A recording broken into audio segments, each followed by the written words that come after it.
હાય, good morning, નમસ્કાર. નવી શાળા રૈજીપુરાની બની રહી છે. મારા સીઆરસીની એક શાળામાં આવ્યો છું, પણ રસ્તામાં કેવા દ્રશ્યો છે એ બતાવતો આવ્યો છું અહીંયા. તો એ જુઓ તમે, બહુ મજા આવશે. આજનો બ્લોગ પ્રકૃતિના નામ, ચાલો જોઈએ. તો જુઓ ભાઈ, આ કેનાલ છે અને આ આજુબાજુમાં વૃક્ષો દેખાય છે. વૃક્ષોની પાછળ એકાદ ગામડું તો હોય, સોરી મકાનો તો હોય જ. અને અત્યારે ડાંગરનો પાક તૈયાર થઈ ગયો છે, ઉનાળુ ડાંગર. ખેડા જિલ્લામાં મુખ્યત્વે પાકો થતા હોય તો ડાંગર અને તમાકુ. ચોમાસામાં પણ તમાકુ ને ઉનાળામાં પણ ડાંગર અને ચોમાસામાં પણ ડાંગર. તો અહીંયા આ જે કેનાલ દેખાય છે એ પહેલા પાણી ને આ રોડ બોડ હતો નહીં, એટલે ઘણી તકલીફો પડતી હતી. આપણી ગાડી આગળ વધી રહી છે અને ચકાચક કેનાલ પણ જોયા જેવી છે.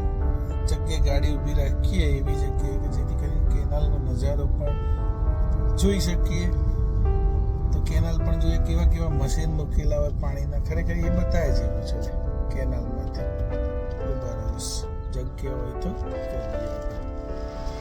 તો પાણી વહી રહ્યું છે. મારી પાછળ છે આ કેનાલ અને અહીંયા કપડાં ધોવા અને વાસણ ધોવા માટે લોકો અહીંયા આ કેનાલ ઉપર જ આવતા હોય છે. પહેલાં જ્યારે રસ્તા સારા નહોતા અને ઘણા બધા અકસ્માતો ત્યારે થતા હતા, આવી પાણી હોય અને આ ફૂલ કેનાલ ભરાઈ જાય તો આટલે સુધી પાણી હોય છે. જેના કારણે ઘણા બધા બાળકો પણ તણાઈ ગયેલા છે. મારા ધોરણમાં ભણતી 2 વિદ્યાર્થીનીઓ જે તે વખતે કપડાં ધોવા ગઈને આ કેનાલમાં તણાઈને મરી ગઈ હતી. એ 2007 કે 8ની વાત હતી. અને પછી વારાફરતી જેને તરતા ના આવડતું હોય, હમણાં જ મારો એક વિદ્યાર્થી આ કેનાલમાં ગાયને બચાવવા પડ્યો અને મરી ગયો. તો આવા ઘણા બધા બનાવો બનતા હોય છે. સેફ્ટીના જે નિયમો છે આમાં ઉતરવું ના જોઈએ, કારણ કે લીલ થઈ ગયું હોય છતાં પણ લોકો પોતાનો જીવ જોખમમાં રાખી અને ઉતરી જતા હોય છે. કોયલના સાઉન્ડ અને વાતાવરણ, પાણીનો અવાજ તમને સંભળાતો હશે. ખરેખર બેસ્ટ જગ્યા છે. અહીં તમને ગોરસ આંબલીથી માંડીને તમામ વસ્તુઓ જોવા મળે. આપણે જોઈએ ભાઈ, આંબા ડાળે કોયલ બોલે છે અને બહુ બધી કેરી છે. બરાબર, કોયલ ક્યાંક ટહુકા કરે છે. અને આ એક બીજી શાળામાં જવાનો રસ્તો છે, જીભાઈપુરા પ્રાથમિક શાળા. ઇન્ટિરિયર શાળા છે. આવા રસ્તા છે કાચા. હવે આપણે ગાડી ચાલુ કરી અને પછી જે રૈજીપુરા જવાનું છે ત્યાં જઈએ. વચ્ચે મશીન આવે તો તમને મશીન પણ બતાવું. ગાડીમાં બેસી ગયા અને પાછા હવે આગળ. થોડું વાતાવરણ સારું હતું ને કેનાલ જે પાણી છે, આજુબાજુનું વાતાવરણ છે તમને બતાવું હતું એટલે બતાવી દીધું. આગળ બહુ બધા વાંદરા રમે છે, જોઈએ. જુઓ ભાઈ, કેટલા બધા વાંદરા છે. આ લોકો શું પાક મૂકાય, જોજો. સામે એક ઇકો આવે છે એટલે દોડીને જતા રહેશે, હંતાઈ જશે. પણ આ જુઓ, મોટા ને મોટા બુઢિયા ને પેલા બચ્ચા રમે છે ને આટલા. આ તો એક ટોળું છે, આવા તો અનેક ટોળા હોય.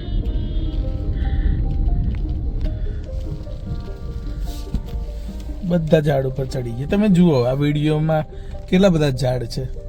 ખેતર તમને નહીં દેખાતું હોય. અહીંયા સિસ્ટમ છે, ખેતરની ફરતે ઝાડ હોય. અને કોઈ આ બાજરી મસ્ત વાયેલી છે પણ નહીં દેખાય તમને, કારણ કે ના આવી ગઈ, દેખાય. તો ભાઈ હજુ એ સિસ્ટમ છે. પેલા મશીન આવતા હતા હાથેથી હેન્ડલ મારવાનું, એનું અહીંથી કેનાલનું પાણી લેવું હોય તો આ રીતે મૂકવાનું અને અહીંથી ખેતરોમાં પાણી જતું હોય તો આવા ખેડૂતોએ મૂકેલા છે અને કેનાલના પાણીનો ઉપયોગ થતો હોય. પછી આવા ઘાટ હોય ત્યાં કપડાં ધોવાતા હોય. આ બધી સિસ્ટમ છે અહીંની. તો આપણે આગળ જઈએ. કૂતરું પાછળ પડી તું. ઓય, શું નામ છે? અહીંયા કઈ ઉપડ્યું? સરસવણી? કયા ધોરણમાં ભણે? રોજ શાળાએ જતો લાગતું નહીં. પેપર છે આજે. કયા વિષયનું પેપર ખબર છે? હા સગા દાદા શું થયું તું અકસ્માત થયો કઈ જગ્યાએ લે તે શું હતું બાઈક હતું અરે અરે ઓમ શાંતિ બેટા એક વિદ્યાર્થી લેટ પડેલો મળે પણ ખરાબ સમાચાર જાણવા મળ્યા એના દાદા ઓફ થઈ ગયા છે આ કૂતરું એની પાછળ પડ્યું હતું એટલે પછી ઊભો રહ્યો મને એટલે ઇન્ટરેસ્ટ પડ્યો કે આ રસ્તે જનારું કૂતરું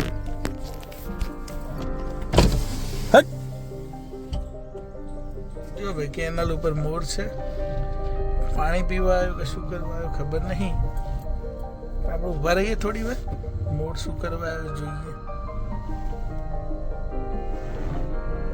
કેવો સરસ લાગે છે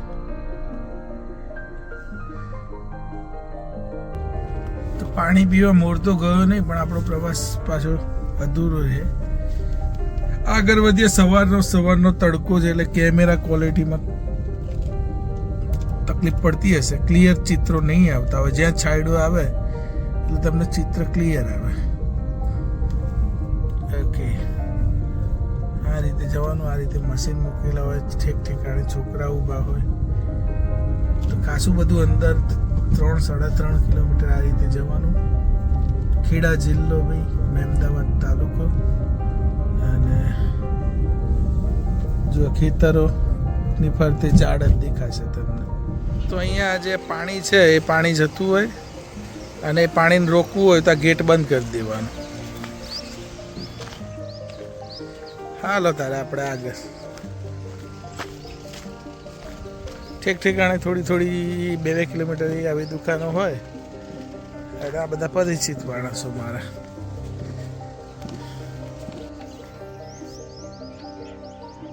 કેટલું પિયત આ લોકો લે વીઘે કેનાલમાં ભરવા પડે પૈસા વીઘે 500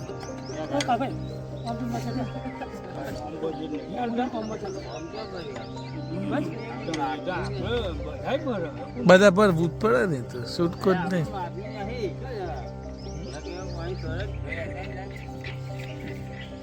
આ છે ભાઈ ગોરસ આબલી ખાટી નહીં પણ આ મજા આવે ખોલ્યા પછી ખાધી જશે તમે બધાએ તમારી બાજુ શું કહે છે એ ખબર નહીં અમારી બાજુ આંબલી જ કે અને આંબલીનું ઝાડ છે બહુ બધી આંબલી આવેલી છે